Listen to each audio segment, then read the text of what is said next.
Venerdì 12 giugno, buongiorno Sicilia da Angelo Gagliano. Buongiorno da Luca Ciliberti. Allora, cominciamo subito con le notizie, c'è un'ultima ora perché a Catania c'è stata una sparatoria intorno alla mezzanotte ieri sera, una sparatoria in piazza Beppe Montana, siamo a San Giovanni Galermo, i giovani feriti sono 3 e sono tutti minorenni, si sta indagando, sono in ospedale, 2 al Policlinico, un altro al Cannizzaro, ma i particolari li vediamo nel servizio.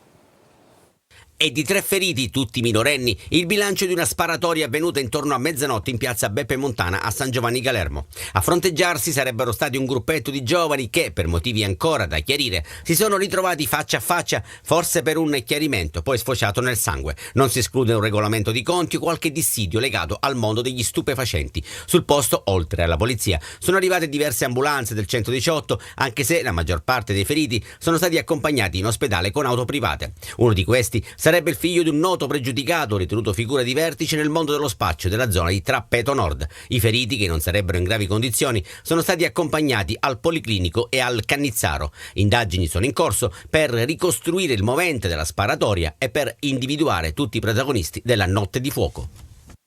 Allora, subito da Luca Ciliberti perché andiamo a vedere da Sicilia Web questa notizia. Sì, facciamo dal sito l'informazione in tempo reale di Sicilia Web, la sparatoria avvenuta nella notte, spari nella notte a Catania, 3 feriti. La notizia che risulta più interessante è che tra le persone coinvolte c'è il figlio di un esponente di spicco della criminalità cittadina, piazza Beppe Montana, così come la zona ricca di piazze di spaccio, quindi il movente è da ricercare proprio nella compravendita di droga.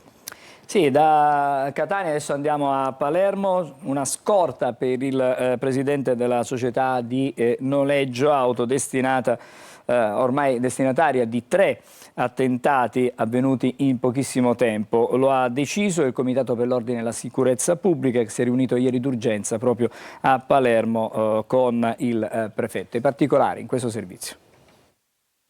Camminerà con la scorta Tommaso Dragotto, il presidente della Sicily by Car, la società colpita da attentati del racket per la 3ª volta in 2 mesi, durante la notte fra mercoledì e giovedì. Lo ha deciso il Comitato per l'Ordine e la Sicurezza Pubblica, convocato d'urgenza ieri a poche ore dall'ultimo attentato, nel quale sono andati distrutti 11 mezzi, 9 auto e 2 furgoni, nel parcheggio deposito dell'azienda di via San Lorenzo. Non è una cosa che ho chiesto e non ero molto d'accordo, commenta Dragotto, che però ha deciso di accettare il provvedimento. Penso sia un atto dovuto che non posso rifiutare. Gli attentati sono stati pesanti, ha continuato Dragotto, quindi le istituzioni hanno preso una decisione. Se la legge è questa, bisogna chinarsi ad essa. Chinarsi alla legge sì, chinarsi ad altri no, ha concluso.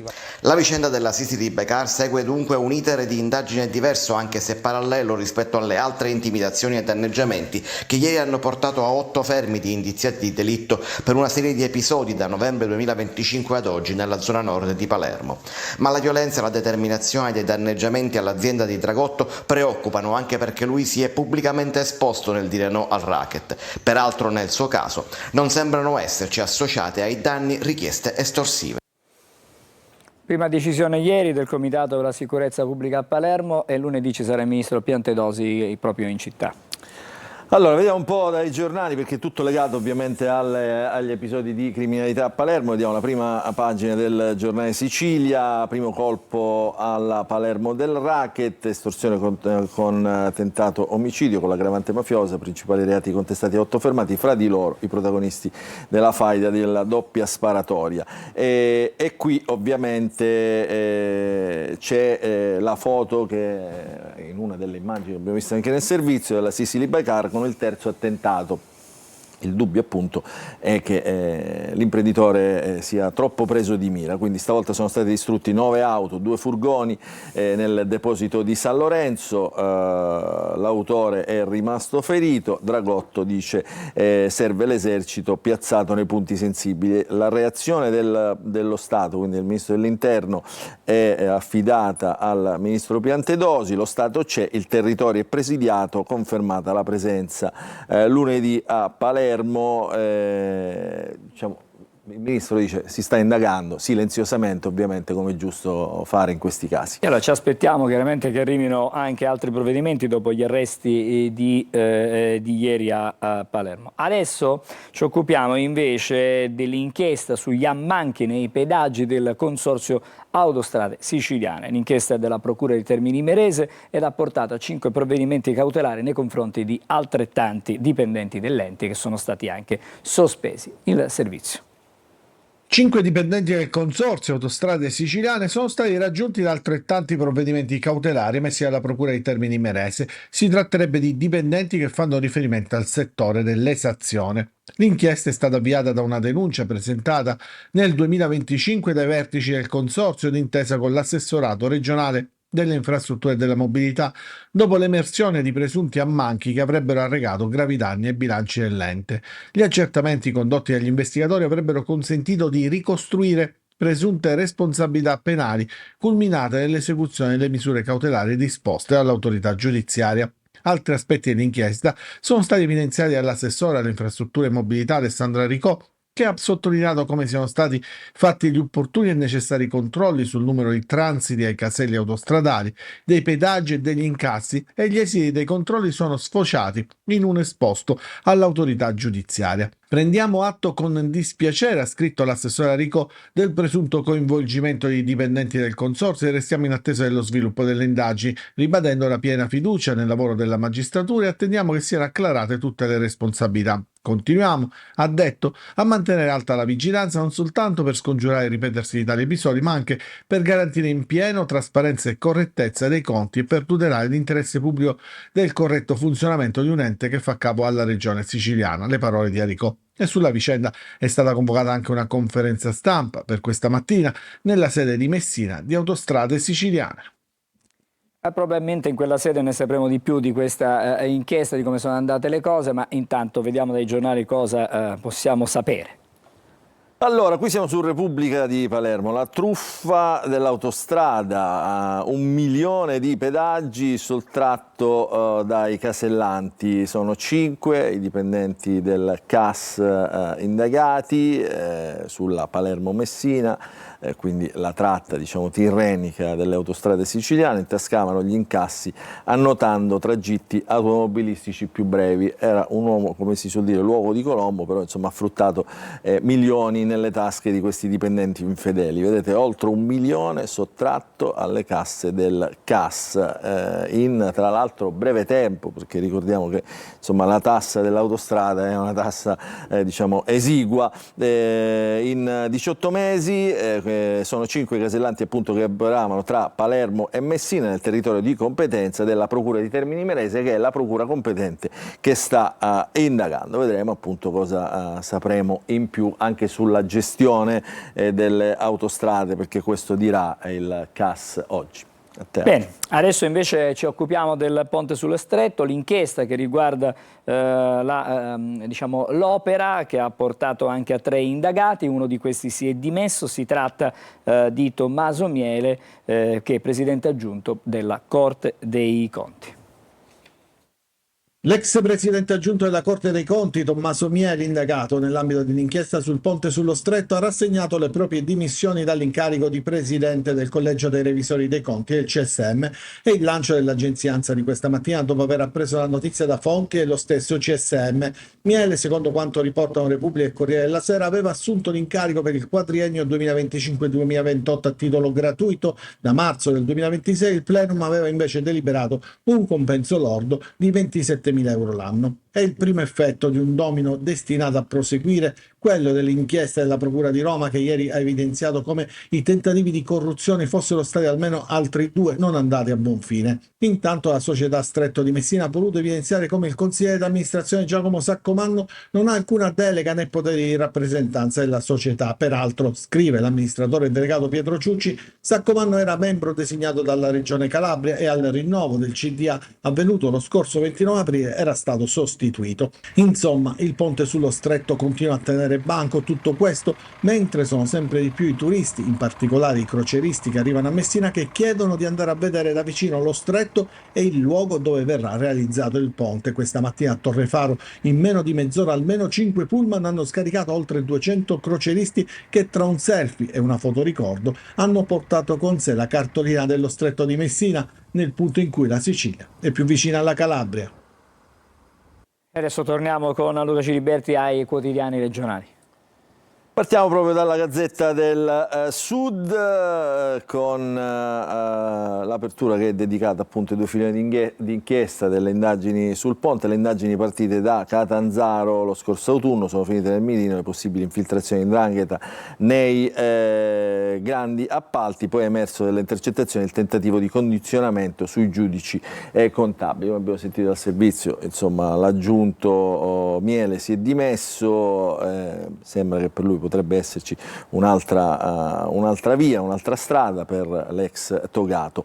Tra le indagini che oggi tengono banco su tutti i quotidiani c'è anche quella su Milano Cortina, perché è indagata la dirigente Pellegrini, che è definita come la zarina del Ministero dei Trasporti. Quindi un'altra inchiesta si abbatte sui trasporti, perché questo del ponte è certamente legato a doppia mandata al Ministero dei Trasporti, questa inchiesta, senza responsabilità ovviamente da parte del Ministero.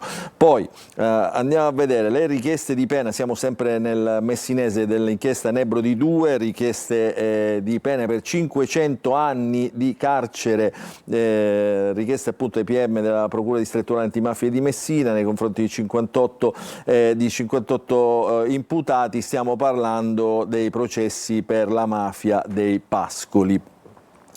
Ancora ovviamente le notizie che riguardano Palermo, la Palermo dei Kalashnikov, 8 fermi disposti dalla DDA, perché appunto qui ci sono stati i primi arresti, diciamo, di una banda che sta terrorizzando Palermo dopo l'escalation criminale che da mesi insanguina le strade della città.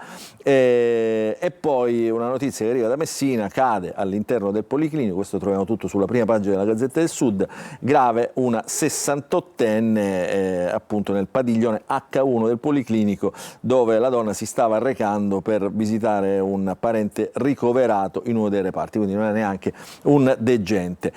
Sempre da Messina ritroviamo una notizia: uno scooter che travolge un pedone, c'è un 17enne in prognosi riservata, siamo nel rettilineo di Granatari, nella città appunto di Messina. Questa è la prima pagina della Gazzetta del Sud e facciamo vedere all'interno, oltre a qualche notizia ovviamente di cronaca nazionale ed internazionale.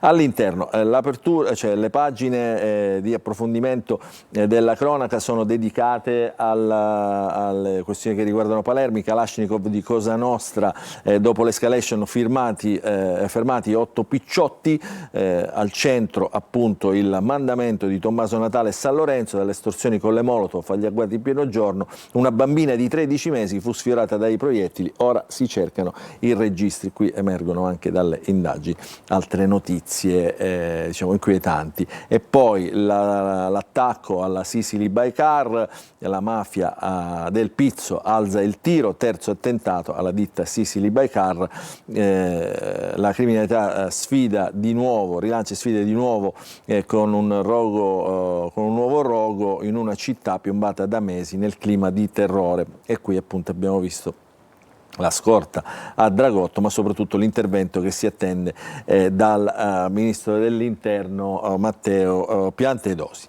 Andiamo a vedere sempre sulla Gazzetta del Sud le questioni che riguardano l'autorità di sistema dello stretto di Messina, che è uno dei nomi, insomma, diciamo degli asset strategici per la gestione dei porti e delle infrastrutture portuali in Sicilia, che rischia di essere tra le più penalizzate. Un tema cruciale per il futuro dei porti di Messina e Milazzo, ma anche dei nostri territori. Ieri a Montecitorio le audizioni in Commissione Trasporti sulla controversa riforma, e qui insomma si scontrano ovviamente politica e sindacati. Cambiamo quotidiano, andiamo sulla Sicilia, abbiamo visto già il giornale Sicilia, vediamo gli ultimi titoli, insomma, che non siamo riusciti a leggere, appunto, che è tutto concentrato, la prima pagina del giornale Sicilia è tutta concentrata ovviamente su quanto sta accadendo a Palermo, i giovani d'assalto con il mito della mafia, ordini dal carcere, individuata pure la manovalanza che piazza bottiglie con la benzina o ruba le auto per il raid, perché queste foto, insomma, hanno girato in questi giorni, diciamo, incutendo timore e, come dire, un senso di insicurezza nella città che insomma è balzato agli occhi della cronaca nazionale. Andiamo a vederla proprio queste notizie dal quotidiano La Repubblica, perché l'emergenza racket, i roghi e gli arresti restano apertura nella prima pagina di Repubblica Palermo. I PM parlano di escalation criminale, quindi abbiamo visto il nuovo attentato a San Lorenzo, Dragotto sotto scorta, in città 21 casi da marzo, allarme dei magistrati. In effetti il numero dei casi è inquietante. Finiscono in cella 8 componenti della banda del Kalashnikov, che erano quelli appunto che erano ricercati, e poi c'è un quadro, un identikit criminale di questi ragazzi, estorsione TikTok, chi sono i giovani che inquietano Palermo, a firma di Salvo Palazzolo. Leggiamo l'attacco del pezzo perché insomma è incisivo. 3 giorni fa Rosario Piazza, uno dei giovani dello Zen 2 arrestato con l'accusa di aver fatto parte della banda del Kalashnikov, ha fatto un video selfie su TikTok che ha in sottofondo un brano molto particolare, quello della serie Il capo dei capi. A me mi serve uno che fa quello che gli dico io, senza neanche fiatare, dice Rina. E lo zio Pino Greco gli risponde mostrando la K47, che è appunto il Kalashnikov in mano al nipote. Mi è arrivato questo gioiellino da poco, questo dalla carica meglio del Pocket Coffee. Eccolo il manifesto criminale di 2 ragazzi dello Zen arrestati con l'accusa di essere appunto i nuovi esattori del pizzo, quindi il mito della mafia dei corleonesi. La Galla, il sindaco, dice serve più sicurezza, lo Stato faccia il possibile. Abbiamo visto insomma che la prossima settimana arriverà il ministro Piantedosi. Restiamo sempre sulla prima pagina del quotidiano La Repubblica di Palermo, perché le notizie che riguardano appunto l'inchiesta del CAS, la cresta sui pedaggi, sparito 1 milione, sospesi 5 casellanti, poi si fanno già i conti sulla maturità, la carica dei 44.000, il debutto dell'indirizzo cinese, questo è diciamo, un nuovo indirizzo dei licei, in questo caso a Palermo, e poi la politica, centrodestra, la crisi all'Ars, sfiducia in arrivo per San Martino, in questo retroscena che racconta appunto Repubblica in pagina. Questa è la prima pagina, restiamo sempre sul quotidiano La Repubblica, andiamo a vedere appunto questo quadro che è inquietante, guardate le foto che sono davvero significative su chi sono gli arrestati dell'ultimo blitz a Palermo. Sono tutti ovviamente giovanissimi, dallo Zen a TikTok, i ragazzi con il mito del capo dei capi, e abbiamo visto perché. Pure Moulet, che diciamo non ha risparmiato, il vicepresidente della Camera dei Deputati, non ha risparmiato diciamo, critiche alla Sicilia, alla gestione della Sicilia quando serviva, pure Moulet adesso sferza il ministro Piantedosi. Gli agenti in più li prenda da strade sicure, perché appunto si era parlato di mancanza di personale. In questo caso dice, visto che non è un episodio episodico ma strutturale, il ministro Piantedosi deve dare un primo segnale di presenza visibile dello Stato, soprattutto laddove si parla di episodi ripetuti. La ricetta per il vicepresidente della Camera passa da strade sicure, che conta 630 uomini in divisa in Sicilia, di cui 86 a Palermo. Penso che si possa rimodulare e magari ci hanno già pensato, quel servizio andrebbe dedicato a chi subisce e chi è nel mirino evidente della criminalità organizzata. Quindi questa è diciamo, la ricetta del vicepresidente della Camera, il suggerimento diciamo, al vicepresidente della Camera a Moulet. Restiamo sempre sulla pagina, diciamo, sull'argomento, che appunto il sindaco diciamo, di Palermo da mesi chiede sicurezza, lo chiede ovviamente allo Stato, perché diciamo, il Comune non ce la fa da solo a sostenere questa emergenza. l'attenzione ovviamente della politica rimane e dovrebbe rimanere il problema dello Zen. La sfida, dice la Galla, è rendere la presenza delle istituzioni ordinarie e non straordinarie, quindi insomma in linea un po' su quello che diceva, con quello che diceva il vicepresidente della Camera. Per questo lavoriamo sulla rigenerazione urbana e sociale, investendo nei servizi, spazi pubblici e opportunità per i giovani. Poi qui insomma si può discutere se la ricetta funziona oppure no. Restiamo sempre all'interno del quotidiano La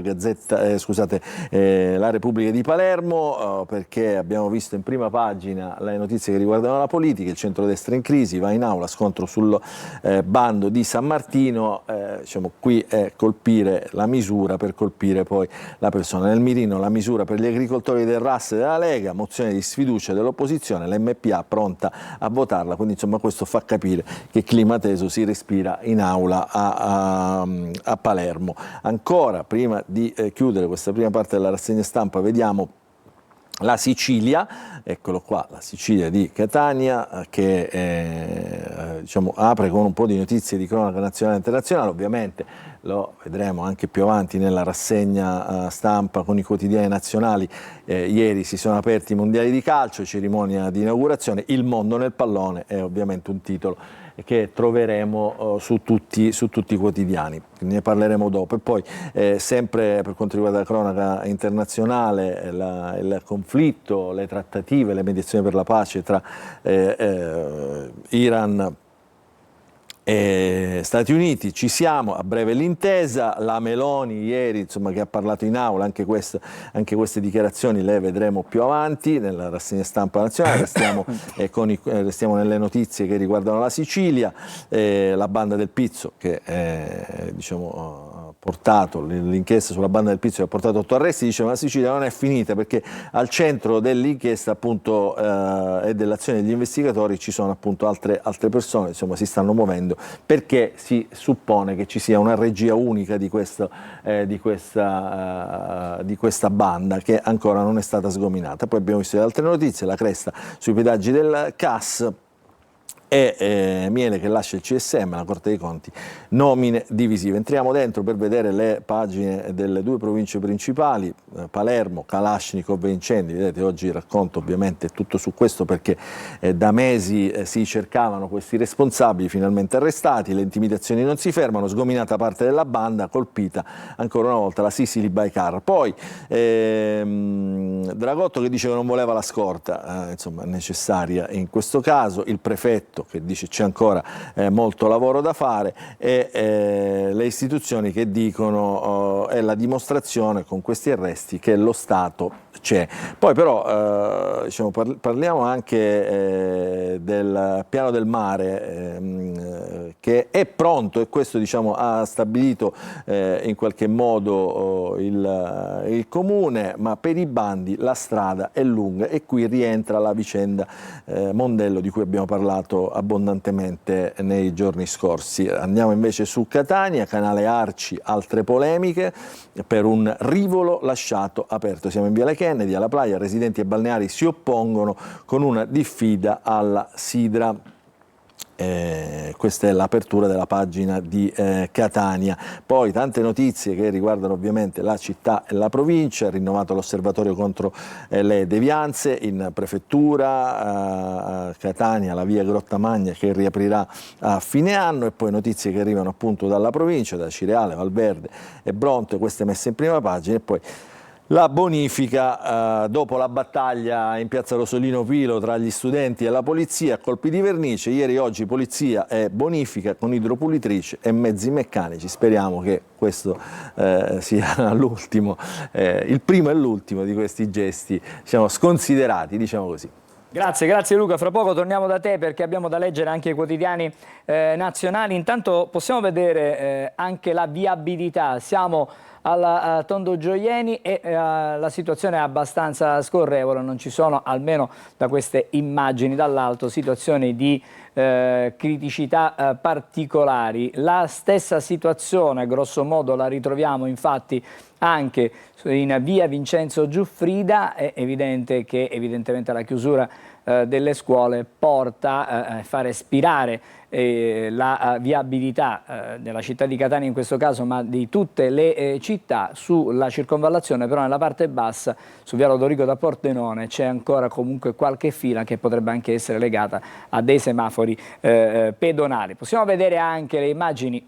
Beh, vedere è una parola grossa, c'è un po' di nuvolo in questo momento, c'era nuvoloso, l'Etna la vediamo davvero, ne vediamo poco di Etna, e allora proviamo a vedere se il vulcano riusciamo ad osservarlo dal gol. No, questa è invece la telecamera che ci consente di vedere la playa di Catania. Come osserviamo il mare insomma un pochettino agitato, ma siamo lontani, attenzione, qui il punto di osservazione dell'Etna da Taormina, e vedete le nuvole stamattina comunque coprono il vulcano. Allora ci fermiamo per pochissimo, torniamo dopo per leggere insieme a Luca Ciliberti i giornali nazionali.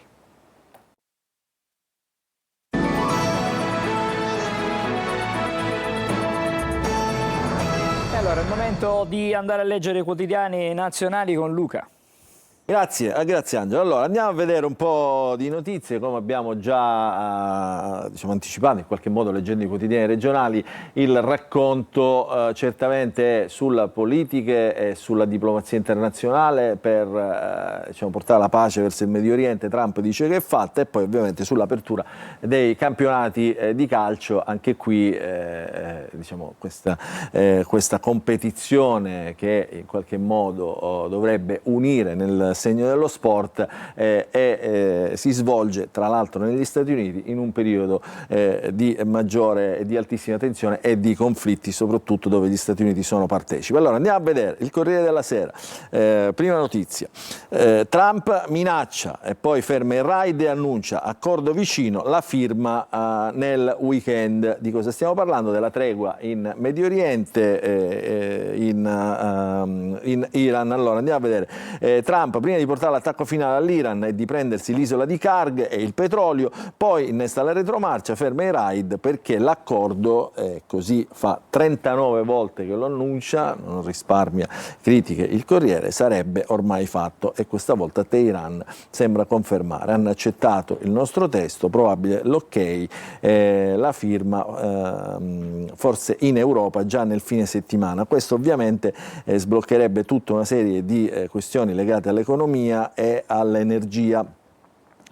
Gli approfondimenti ovviamente li troviamo tutti all'interno delle pagine dei giornali. Ieri ha parlato la Meloni alla Camera, ovviamente tensioni, attacchi delle opposizioni, nel frattempo la stessa Meloni attacca Vannacci, dice che ha aperto con le sue posizioni alla sinistra, la leader in aula attacca il generale, sei funzionale alla sinistra, le opposizioni, il governo ha fallito, e poi la Premier all'Unione Europea trovi una sola voce su Kiev, sull'ingresso ovviamente, sulla pace prima con la Russia e poi sull'ingresso nell'Unione Europea, le accuse poi al Movimento 5 Stelle per una frase sessista pronunciata in aula. E qui insomma una parte della cerimonia di inaugurazione dei campionati del mondo di calcio.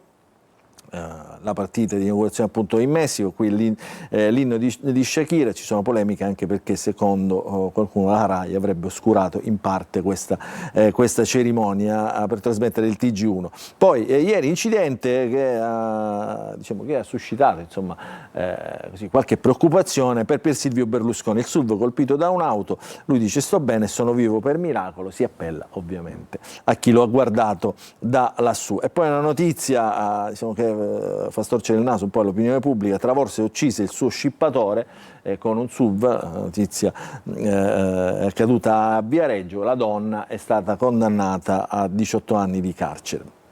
Queste più o meno sono tutte le notizie che troveremo all'interno dei giornali. Andiamo a vedere Repubblica, eccolo qua, più esplicita, Trump-Iran, c'è l'accordo, il presidente cancella i raid e annuncia intesa tra tutti i paesi, firma in Europa a breve, Wall Street brinda, giù il petrolio, ecco subito le ripercussioni, Teheran non smentisce, e quindi questo va a favore delle parole di Trump, ma manca il via libero di Khamenei, la sorpresa di Israele, Netanyahu non informato della svolta e questa è, diciamo, la nota stonata di tutto questo processo di pace.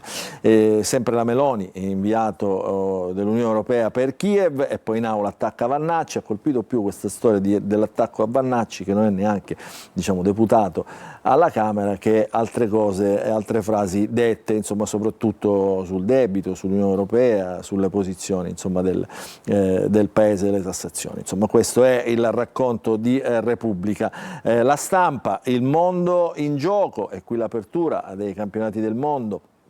Nella foto in prima pagina poi c'è, diciamo, tanti approfondimenti, la geografia nel pallone, insomma, il paese dei tifosi smarriti, perché insomma, qui c'è un racconto anche del calcio nei suoi aspetti, diciamo, anche sociologici. Meloni all'attacco di Vannacci, nella Lega punta su Zaia, nella Lega punta su Zaia e Fedriga, perché appunto si sta ridiscutendo anche l'equilibrio generale della Lega, con Salvini, insomma, che in questo momento è in difficoltà. Poi a centropagina Trump ferma i raid, intesa conclusa. Quindi questo dovrebbe essere poi il punto di partenza, almeno per questo fine settimana, di un'intesa che dovrebbe arrivare. Vedremo poi cosa succederà.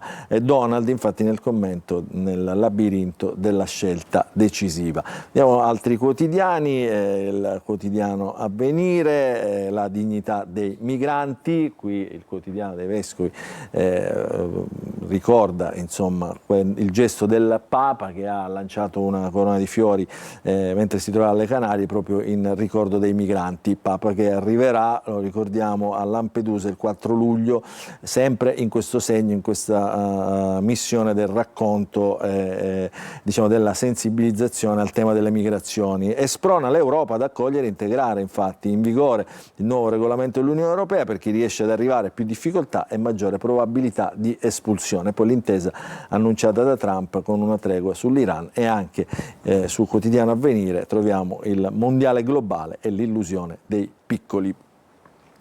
Vediamo un po' di quotidiani, diciamo, di matrice più politica. Eccolo qua, il Giornale, da Alfano a Vannacci, la svolta di Giorgia, gli utili idioti della sinistra, Meloni vota con il Partito Democratico, dice di Vannacci, i deputati del generale contro la Premier, la strategia Dem è creare il caos a destra.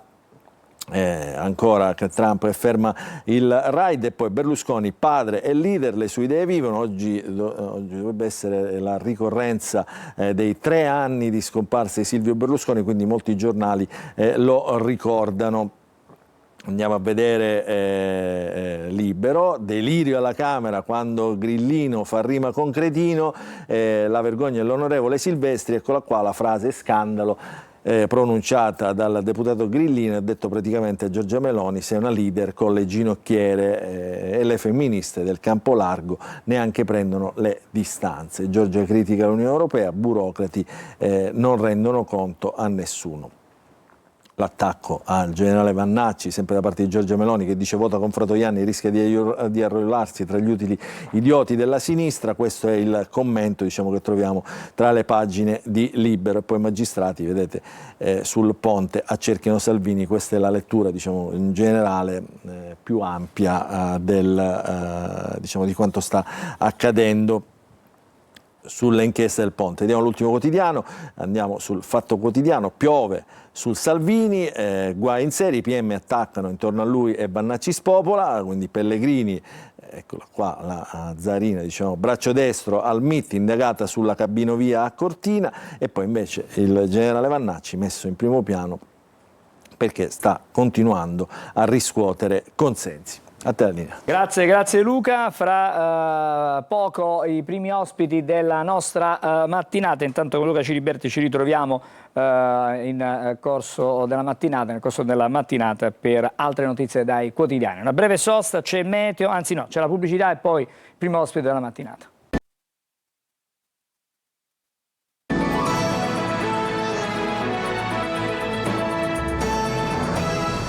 Eccoci in studio, come detto, primi ospiti, anzi primo ospite della mattinata. Con noi c'è Giuseppe Marletta, buongiorno. Buongiorno a voi. Assessore al bilancio del comune di Catania. L'occasione stamattina è per tornare a parlare di Tari, perché di tanto in tanto facciamo una sorta di messa a punto, no? della situazione, però nello specifico stamattina ci occupiamo dell'acconto Tari che rispetto agli altri anni stavolta è arrivato in un'unica soluzione e non è stato rateizzato. Che cosa è successo? Come mai intanto? Allora, le motivazioni sono semplicissime. Lo scorso anno un decreto del Presidente del Consiglio dei Ministri ha previsto un bonus sociale rifiuti. Questo bonus sociale rifiuti prevede una modifica delle tariffe, perché è previsto uno sconto del 25% per tutti quei soggetti disagiati che vanno calcolati secondo l'indice ISEE, quindi coloro che hanno un reddito non superiore a 9.530 euro e che può arrivare fino a 20.000 per i soggetti che hanno almeno 4 figli a carico, hanno questo sconto del 25%. Prevede lo stesso decreto che questo sconto del 25% venga sostenuto con un parametro di perequazione, quindi venga ridistribuito fra tutti gli altri utenti, e quindi questi calcoli sono stati demandati da parte dello stesso decreto all'ARERA. L'ARERA poi successivamente ha comunicato sia come adottare questi parametri sia i calcoli, il che ha fatto slittare, è previsto dalle delibere ARERA, di fare questo lavoro entro il maggio del 2026 e quindi di poter dare entro settembre 2026 il primo bonus. Tutto questo ha fatto slittare e quindi saltare la prima rata di acconto che era prevista per marzo. In buona sostanza sono state accorpate le due rate di acconto ed è stato deciso di mandarle a giugno, ma è stato deciso di mandarle con scadenza a giugno nel presupposto che la scadenza è indicativa e quindi non è una data perentoria. Chi non riesce a pagare entro giugno 2026 può tranquillamente pagare successivamente. Abbiamo come fare però? E questo è il momento che ha creato disagio alla gente, che si è trovata un po' impreparata.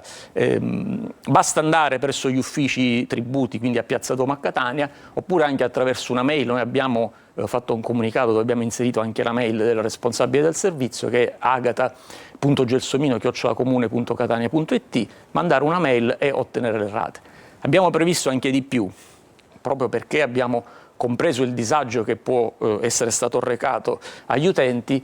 Abbiamo deciso non solo di rateizzare, cioè di restituire le 2 rate di acconto, ma abbiamo anche previsto che per chi fosse in difficoltà, non avesse fatto bene i calcoli, quindi ha difficoltà anche a pagare nelle 2 rate, di concedere da 1 a 2 rate in più, quindi poter arrivare a 3-4 rate. Chiaramente il tutto deve essere fatto entro l'anno, perché il punto è che il servizio costa.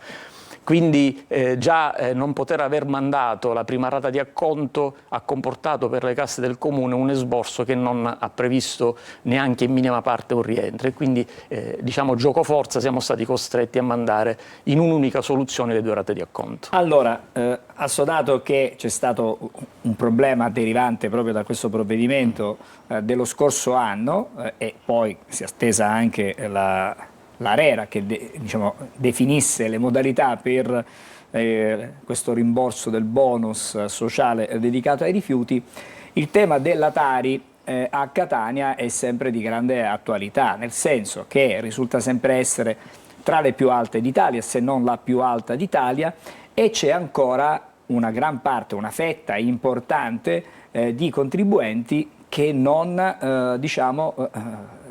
pagano con regolarità, oppure altrimenti non pagano assolutamente. E questo è il vero problema. È chiaro che il servizio ha un costo, il costo del servizio va interamente ricoperto con la tassa dei rifiuti, per questo è stata istituita.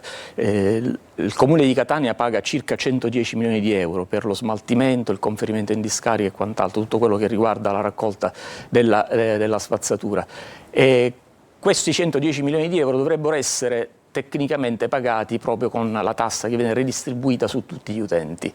Il fatto che non tutti pagano, anzi tantissimi non pagano. Noi abbiamo una percentuale che si aggira tra il 60 e il 65% di soggetti che pagano negli anni, non nell'anno in corso, il che comporta, basta fare un semplice calcolo matematico, che oltre 40-45 milioni di euro noi li dobbiamo recuperare da altre parti. Questo è un grosso problema, anche perché chiaramente la città non può rimanere sporca per tanti motivi di ordine pubblico, di sicurezza, di salute, e quindi è un servizio essenziale che va gestito. Quello che occorre fare è coinvolgere i cittadini e far comprendere che è un servizio necessario e che quindi la tassa dei rifiuti, seppur non è bello, ma va pagata.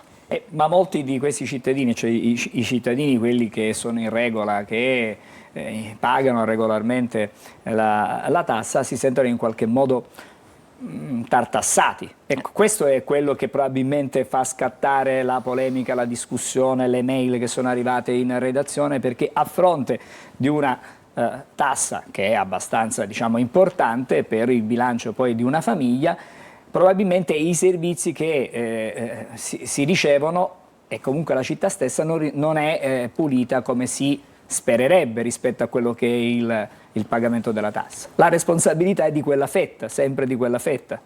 Sì, si può fare sempre meglio, devo dire, perché il servizio, chiaramente, a prescindere da chi paga, chi non paga, viene pagato dall'ente, e quindi chi svolge quel servizio da noi viene spinto a svolgerlo nel miglior modo possibile. Devo anche dire che il servizio è frutto di una gara che non è stata fatta dal Comune, quindi ci sono tante cose che andrebbero migliorate, e devo dire che stiamo immaginando per la prossima gara anche delle soluzioni alternative e noi immaginiamo migliorative.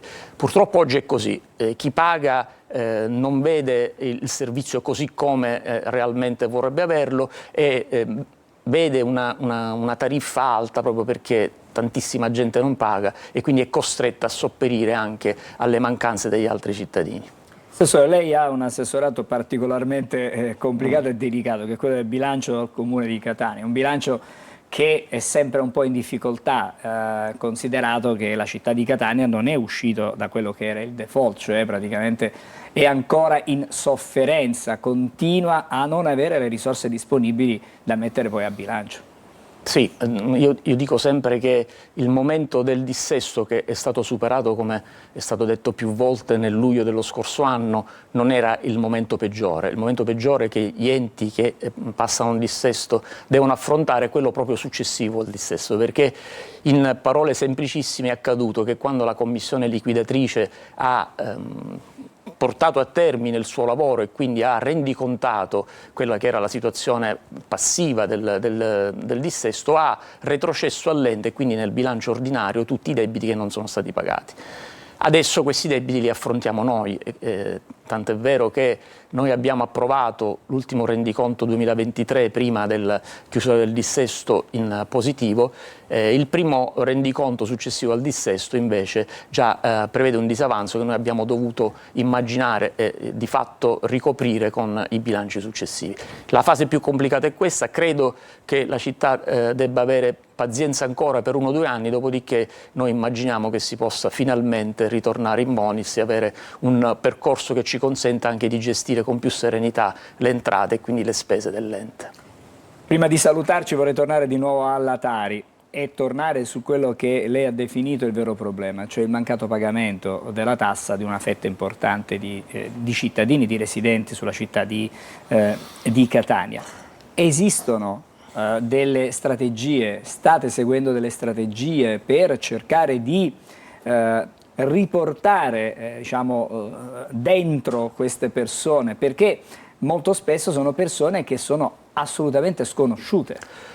Sì, il problema nasce non solo dagli utenti che sono raggiunti dalle bollette e non pagano, ma maggiormente da coloro che invece sono sconosciuti. Devo dire, noi abbiamo istituito una task force contro l'evasione che ha prodotto già tantissimi risultati importanti, andando a scovare anche soggetti insospettabili, anche enti pubblici che non pagavano completamente e che prontamente, nel momento in cui sono stati raggiunti dagli avvisi, hanno immaginato di pagare hanno pagato di fatto. Quindi questo lavoro continua, è chiaro che più riusciamo a incidere in questa nicchia di soggetti che non pagano, soprattutto grossi enti che hanno quindi importi importanti, e maggiormente riusciamo a ridurre quel gap tra chi paga e chi non paga. Allora, buon lavoro intanto per quello che Grazie. sarà. Abbiamo rassicurato chi ci sta ascoltando Questo la è possibilità importante, di poter assicurare rateizzare sì. attraverso o l'appuntamento fisico o altrimenti attraverso una mail si può richiedere la rateizzazione. Famiglie, abbiamo creato un disagio, però la tariffa è sempre la stessa, non c'è nessun aumento e consentiamo comunque a tutti di pagare in maniera rateizzata, quindi cerco di rassicurare i cittadini e tranquillizzarli che non è cambiato nulla e tutto tornerà alla normalità. Grazie all'assessore Giuseppe Marletta, assessore al bilancio del Comune di Catania. Ci dobbiamo fermare, ci sono adesso le previsioni meteo e poi ancora ospiti a Buongiorno Sicilia.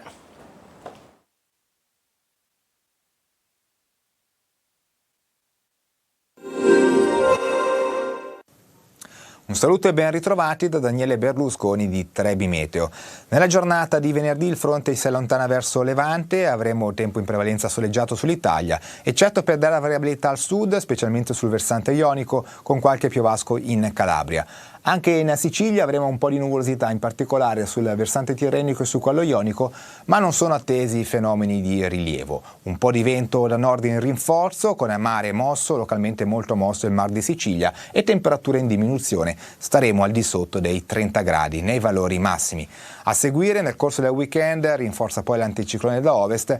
Dunque sabato avremo tempo in prevalenza soleggiato, con venti che tenderanno ad attenuarsi, ancora possibile qualche rinforzo da nord, con temperature stazionarie o in lieve aumento, un clima davvero piacevole, tipico del periodo, con massime generalmente comprese tra 26 e 30 gradi su gran parte dell'isola.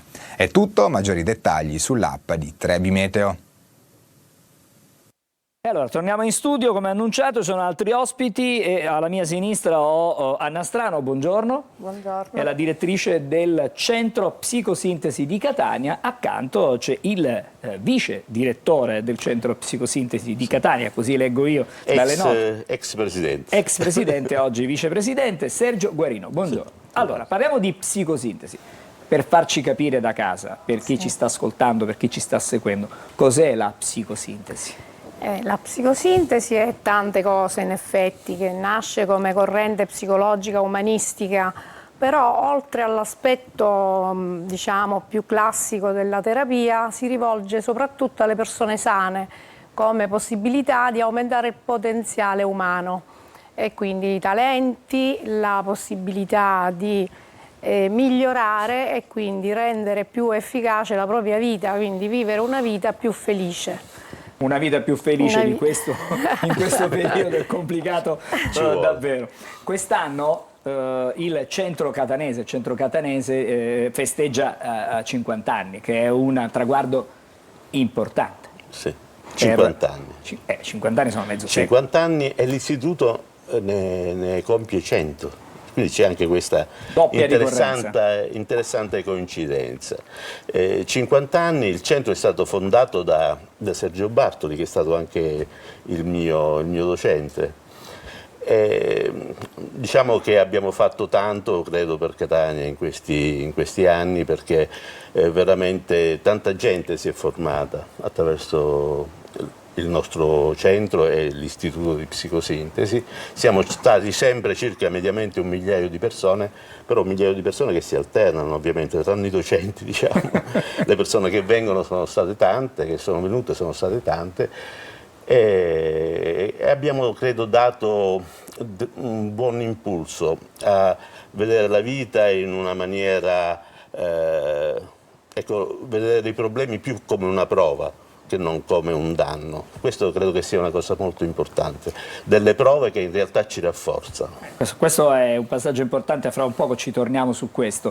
Però quest'anno, per questi festeggiamenti, avete cercato anche di creare una situazione di comfort, direi così, un'accoglienza particolare, perché ci sarà musica, ci sarà arte, ci sarà cultura, tutto questo sabato 13 giugno, se non dico male, quindi domani tra sì. le 15 e le 19. Sì. Quindi è un modo per stare insieme, per confrontarsi, ma nello stesso tempo. È un'apertura anche a un pubblico più ampio, quindi permettere anche alla città di Catania, come dire, di trovarci in uno spazio ancora maggiore rispetto a quello che noi abbiamo al Corso Italia 59D, dove svolgiamo le nostre attività accanto a Palazzo delle Scienze.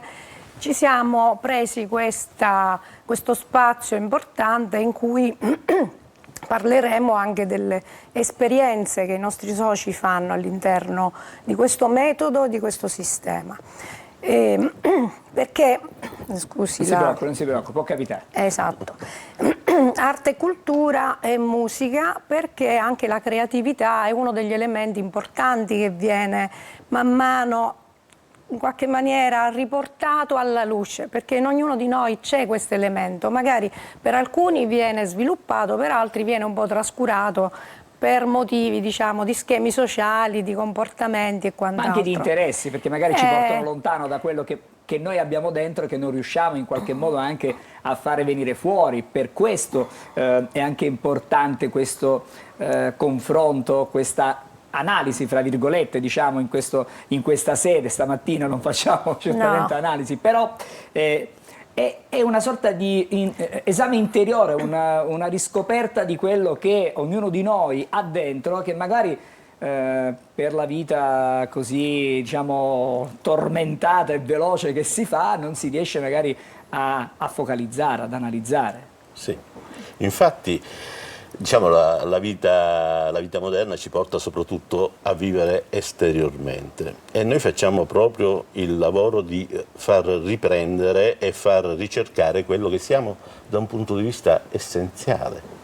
Perché c'è un importante esercizio in psicosintesi, che è l'esercizio di disidentificazione. Praticamente, è una parola difficile, attenzione. Sì, da pronunciare. Praticamente fa vedere come le nostre sensazioni fisiche cambiano continuamente, le nostre emozioni cambiano continuamente, i nostri pensieri cambiano continuamente, ma allora la nostra essenza qual è? Qual è la nostra essenza? La nostra essenza è la coscienza. Noi essenzialmente siamo pura coscienza, siamo l'osservatore, il testimone della nostra vita, e in questo ci dobbiamo identificare. Dovremmo fermare un attimo magari per riflettere e guardare un pochettino più dentro di noi. Esatto. Fermarci un momento, e allora forse l'occasione di questo incontro, che è intitolato Armonia e Volontà, in qualche modo ci porta, no? In questa direzione? Per creare armonia dobbiamo prima conoscere bene quali sono le nostre componenti interne, quindi farci una revisione dei nostri contenuti, poi imparare a maneggiarli tra quelli subito disponibili e quelli che invece vanno un pochettino risvegliati, sviluppati. Tutto questo attraverso la volontà poi scegliamo come trasformare la nostra vita in qualcosa di più bello. Quindi fare della nostra vita un'opera d'arte, questo ci diceva il nostro, diciamo, fondatore Roberto Assaggioli, che appunto 100 anni fa ha istituito l'istituto prima a Roma e poi dopo la guerra a Firenze, e che lui proprio, diciamo, colui che ha realizzato questo metodo e questi strumenti di conoscenza di sé, e ci permette di veramente fare dei passaggi importanti per rendere la nostra qualità di vita migliore. Quindi noi li proponiamo, poi ognuno sceglie e fa quello che vuole. Anche. Esatto. Soprattutto volontà. Esattamente, la volontà. Volevo tornare facendo un passo indietro, perché molto spesso quando si parla di psicanalisi, quando ci si interroga, è perché magari c'è un disagio e allora serve una cura. Ma non necessariamente ci deve essere solo il disagio, è proprio un modo diverso di un'introspezione, diciamo così, che non è legata a questi due fattori. Sì, e allora intanto chiariamo che noi abbiamo i nostri psicoterapeuti, e chi ha problematiche di disagio è giusto che faccia psicoterapia. Ma come istituto ci rivolgiamo alle persone normali perché stiano meglio. Questo è il grande segreto dell'Istituto di Psicosintesi. Noi lavoriamo con gente che sta abbastanza bene, ma che vuole stare meglio, vuole realizzarsi. Realizzarsi cosa vuol dire? Realizzarsi vuol dire diventare reali, scoprire veramente quello che si vuole diventare al di là della professione che si fa, per sentirsi realizzati, perché alla fine noi saremo felici, ecco, parlando di felicità, noi saremo felici se saremo contenti di noi. Lo scopriremo insomma un po' più avanti, poi alla fine uno è più o meno contento, diciamo, di quello che fa, di quello che vorrebbe, di quello magari, che è stata la sua vita. di quello che è stata la sua vita, insomma i bilanci si fanno poi alla fine, quindi magari ma già una certa diciamo, si possono a metà iniziare percorso si può fare un certo bilancio si può fare anche un qui. bilancio si può fare. Va bene, allora ricordiamo l'appuntamento domani pomeriggio? Domani pomeriggio dalle 15 alle 19 vi aspettiamo a Palazzo della Cultura in via Vittorio Emanuele 121. Quindi. Sarà un modo per passare un sabato pomeriggio diverso. E magari per, ecco, vedete, stiamo facendo vedere armonia e volontà, questo convegno. In amicizia, in collaborazione, in condivisione. In condivisione, mi piace proprio questo ultimo attributo. Grazie alla dottoressa Anna Strano, che è la direttrice del Centro di Psicosintesi di Catania. Grazie anche a Sergio Guarino, che è stato anche presidente, oggi è vicepresidente del Centro Psicosintesi di Catania. In bocca al lupo e buon lavoro. Grazie. Adesso ci dobbiamo fermare, giornata. c'è un momento di pubblicità e poi altro ospite in collegamento con noi. Fra pochissimo avremo Gianni Silvestrini, che è il direttore scientifico di Kyoto Club e anche di Quale Energia. Ma tutto questo fra pochissimo, restate con noi.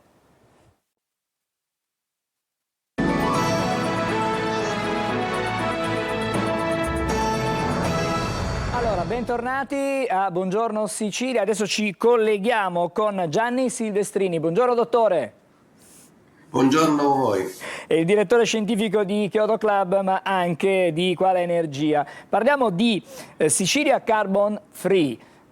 Ci spiega, capiamo ovviamente cosa significa, ma qual è la mission di Sicilia Carbon Free? Allora, è una campagna che è stata lanciata da Legambiente con l'obiettivo di facilitare la diffusione delle fonti rinnovabili e con lo scopo ultimo di ridurre le bollette. Perché sappiamo che le energie rinnovabili, in particolare il solare e l'eolico, hanno dei costi di produzione molto più bassi rispetto a quelli del gas. Quindi più riusciamo a diffondere le rinnovabili, più abbiamo la possibilità di arrivare a una riduzione delle bollette. Silvestrini, l'obiettivo è decarbonizzare, diciamo, la Sicilia entro il 2040. Le faccio subito questa domanda: a che punto siamo? Beh, la Sicilia è un po' indietro, ma devo dire che questo obiettivo si colloca all'interno di un obiettivo che è più generale, perché tutta l'Europa, gli Stati Uniti, oltre 60 paesi nel mondo hanno l'obiettivo di essere carbon free al 2050, quindi questo obiettivo è leggermente più ambizioso. Questo cosa significa? Riuscire a spiazzare carbone dove si usa il carbone, pensiamo alla Cina, e il gas da noi. In questo modo si riducono le importazioni molto costose e si dà spazio a tecnologie pulite come il solare e l'eolico, accompagnato dalle batterie, perché quando si arrivano a percentuali elevate di queste fonti è importante avere anche le batterie che possono accumulare energia nelle ore in cui si produce il sole e vento e poi destinarle per esempio la sera, la notte, quando questo non c'è.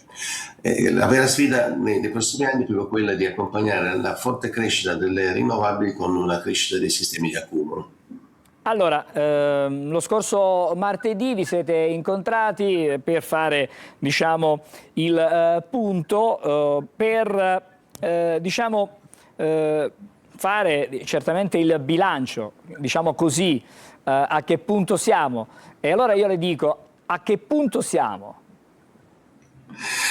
Allora, se guardiamo la situazione mondiale siamo messi molto bene. perché l'anno scorso l'85% di tutta la potenza elettrica installata nel mondo, quindi gas, carbone, nucleare, rinnovabile, l'85% era da rinnovabili.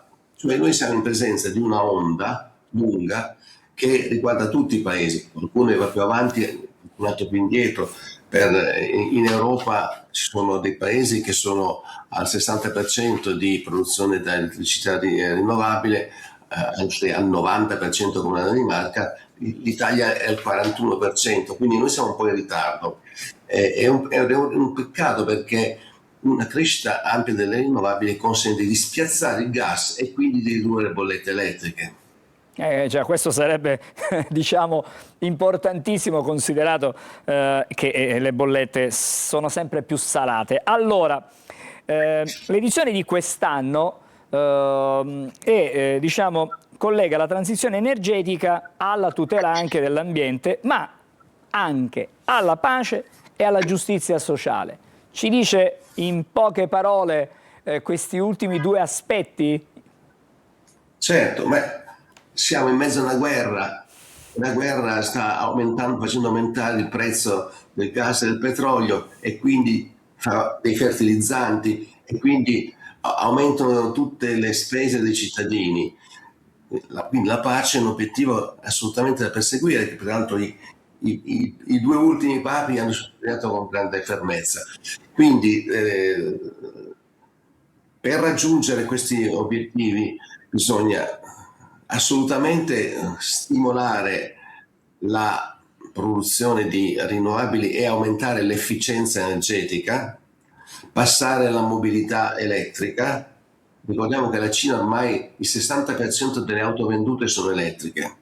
In Europa dipende dai paesi, alcuni sono il 20-30%, in Norvegia sono il 95%, ma noi cominciano adesso a avere un ruolo. Siamo partiti molto tardi. Purtroppo l'Italia è un paese di contraddizioni, perché avrebbe un potenziale in vari settori, ma non c'è questa forte volontà politica di andare in questa direzione, come sta succedendo negli Stati Uniti. Possiamo dare un dato rispetto a quello che è la produzione di energia, diciamo green, dalle fonti rinnovabili? A che percentuale siamo in questo momento? Siamo in Italia al 41% e dovremmo invece arrivare, secondo il Piano Nazionale Energia e Clima, al 2030 a oltre il 60%, quindi siamo in ritardo. Abbiamo recuperato negli ultimi 2 anni, abbiamo fatto circa 6.000 megawatt ogni anno, prevalentemente di solare, ma dovremmo farne 10.000, 12.000, quindi abbiamo ripreso a camminare, ma la strada è ancora lunga. Senta, non posso non chiedere una sua opinione o comunque un punto di vista su quello che è il dibattito di cui si parla in queste settimane, cioè il tema del ritorno al nucleare, il nucleare pulito, anche un nucleare mini nucleare, perché si parla anche di mini nucleare. Qual è la vostra posizione? Beh, la nostra posizione è chiara. Nell'Occidente sono stati costruiti negli ultimi 20 anni 4 reattori nucleari, in Francia, in Finlandia, negli Stati Uniti, in Inghilterra, e questi reattori, invece di essere costruiti in 5-6 anni, hanno avuto tempi di realizzazione di 17-18 anni. I costi invece sono quadruplicati e quintuplicati. Proprio questo disastro della costruzione delle centrali nucleari ha portato a scegliere una via che è quella degli SMR, Small Modular Reactors, cioè l'idea di fare piccoli reattori, magari farli in serie e quindi riuscire a ridurre i costi. La realtà però, la storia ci dice che il mondo ha puntato a reattori sempre più grandi per ridurre i costi. Quindi pensare di avere degli SMR con costi più bassi è abbastanza utopistico. Del resto non c'è un solo SMR in funzione in Occidente. Quindi stiamo parlando, io dico, vediamo, quando ce ne sarà uno vedremo quali sono i rendimenti, quanto costa e così. Purtroppo fino adesso la situazione è molto evanescente, cioè si parla di qualcosa che non esiste, è veramente incredibile questa storia. Prima di salutarci, le chiedo qualcosa anche sul report che è stato presentato all'Università di Palermo, chiedo scusa, Scacco matto alle rinnovabili 2026, un report, un confronto, vi siete confrontati su questo report durante questo incontro che c'è stato martedì?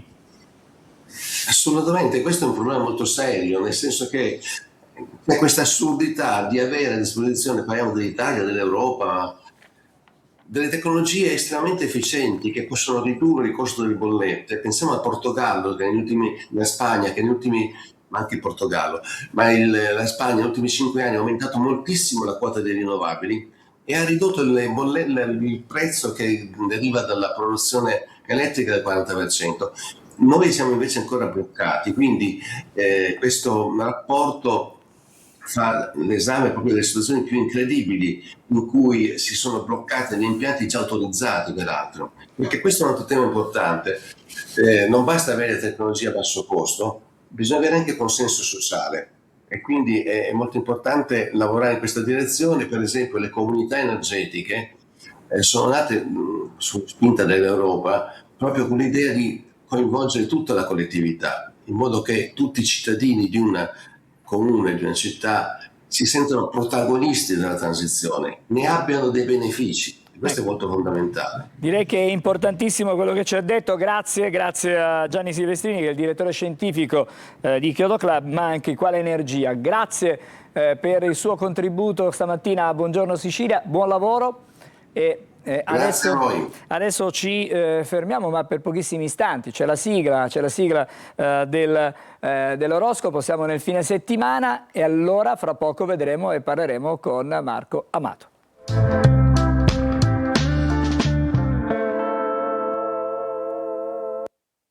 Buongiorno Marco, ben trovato. Ho detto prima siamo nel fine settimana. A questo punto chiediamo a te, le stelle, che cosa ci consigliano e cosa ci dicono per questo weekend? Buongiorno Angelo e ben ritrovato. Allora, un fine settimana assolutamente sorprendente, poiché la bella Venere passa dal Cancro al Leone e già iniziano i prodromi di quella che è un'estate fulgida, meravigliosa. Ad avvantaggiarsi di questo sono sicuramente Ariete, Leone e Sagittario, i segni di fuoco, insomma, poiché Venere è più scoppiettante, più solare, centrale. L'amore quindi e i legami vengono messi in primo piano. Venere però rimane congiunta a Giove, anche perché questo mese l'evento più importante è che Giove, proprio l'ultimo giorno, giorno 30, passerà anch'esso il Leone, quindi dando uno scatto zodiacale allo zodiaco molto complesso. Inizia quindi Venere, oggi però con la Luna in Toro, per cui una Venere che prima di esprimersi così bene vuole tutte le garanzie di una certezza se non assoluta, quasi in amore. Ora, cosa succede in 3 giorni? La Luna passerà dal Toro al Cancro e sarà un passaggio che avrà a che fare con le sicurezze, con la comunicazione, quindi col dirsi le cose e anche con il ritrovato abbraccio di sicurezza e del sogno del Cancro. Dunque, tutto ciò significa per Ariete, per voi la bella Venere parla di un weekend d'amore in cui finalmente chiudete i dubbi, le incertezze e vi abbandonate ai sentimenti, ed è un toccasana proprio perché voi Ariete avete dato tantissimo al lavoro, adesso è il caso di occuparsi dei sentimenti. Toro, per quanto Venere sia il vostro pianeta, il Leone non vi sta molto simpatica perché quadra il vostro segno zodiacale, oggi è la Luna che sarà disposta in questi 3 giorni a lasciare campo libero a Venere, ma solo in cambio di certezze. Quindi discutetevela prima di progettare o di andare contro o pro il partner, basta semplicemente stabilire prima i parametri. Gemelli, per voi questo weekend è molto importante, per voi da quando è entrato Urano saltate di palo in frasca. Venere e Leone invece vi centra, vi chiede di parlare d'amore, di comunicare un po' meglio, proprio perché in queste settimane non è andata molto bene da questo punto di vista. Adesso Venere vi promette di stabilizzare un po' la vostra vita sentimentale. Cancro, la perdita di Venere per voi è sempre un po' fastidiosa, ma non questa volta, perché connessa ancora a Giove nel vostro segno zodiacale vi assicura l'innesco di dei processi e delle promesse che saranno sicuramente mantenute, quindi niente insicurezze, cari Cancro, perché questo weekend gioca come una specie di patente di manovra molto rassicurante.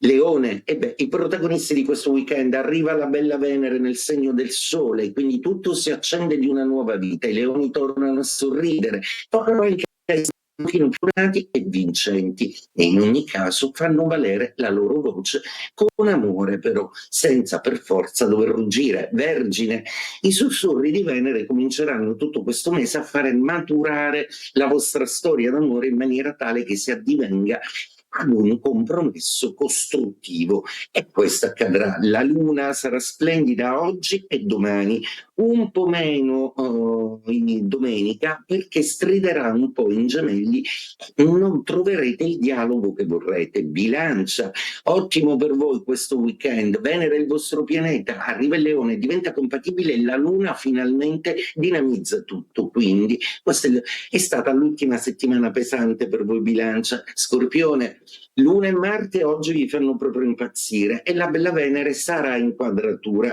per cui inizia per voi un momento in cui dovrete analizzare bene la vostra situazione sentimentale. Sagittario, ottimo per voi, Venere si porta anche Giove, sta tornando a essere vostro amico dopo un anno che non vi parlava, il che significa che iniziate dall'amore ma finite in grandezza e bellezza entro la fine del mese, perché il vostro pianeta torna a giocare un ruolo essenziale per la vostra vita. Capricorno, per voi Venere finalmente non è più in opposizione, quindi si appianano un pochino di tensioni in amore. Il Capricorno è molto innamorato per adesso, ma ora può progettare più serenamente. Acquario, Venere in opposizione, quindi un quesito sorge spontaneo. Cari Acquario, visto che piacete molto a qualche persona in particolare, è il caso di lanciarvi in amore o no? Lo deciderete in base alle vostre singolarità. Pesci, ottima configurazione, perderete Venere in Trigono, ma guadagnate una luna che vi porta in avanti, quindi delle prospettive molto interessanti. Coi sogni siete già proiettati a settembre, però per questo weekend almeno conciliate la modernità e soprattutto ricordate. E questo è tutto per quello che riguarda questo weekend. Ci rivediamo la settimana prossima come sempre su Antenna Sicilia. E detto questo, ciao Angelo e buongiorno Sicilia. Grazie Marco, e adesso come ogni venerdì c'è il weekend in Sicilia con gli appuntamenti più importanti di questo fine settimana.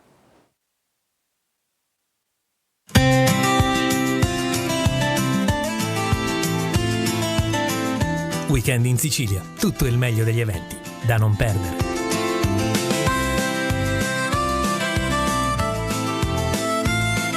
Fino al 14 giugno a Villa Zito, Palermo ospita L'età dell'oro, mostra dedicata al gioiello siciliano tra 600 e 800. Il percorso espositivo racconta l'oreficeria dell'isola come forma d'arte e testimonianza storica, attraverso manufatti, tecniche e collezioni che restituiscono il valore di una tradizione profondamente legata alla cultura siciliana.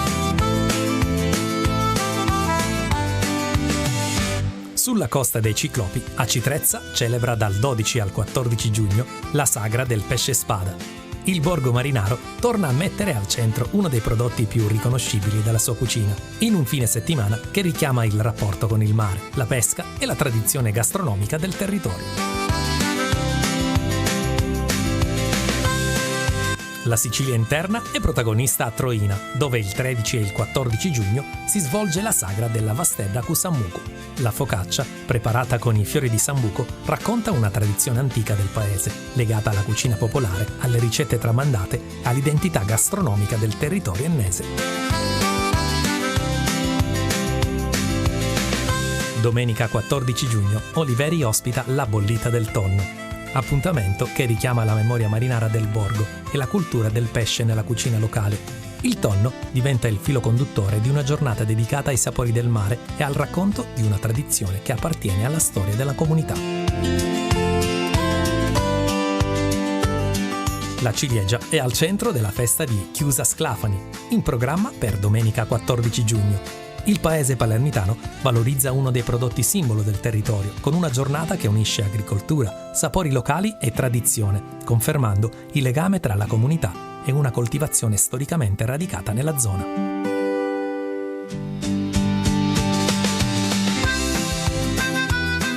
Il Giardino Corallo di Messina apre alla musica internazionale domenica 14 giugno con il concerto di Angun. L'artista franco-indonesiana porta in Sicilia il suo repertorio e una voce riconoscibile a livello mondiale, in una serata che segna uno degli appuntamenti musicali del weekend nell'area messinese. E anche per questo fine settimana è tutto. Vi auguriamo un buon weekend.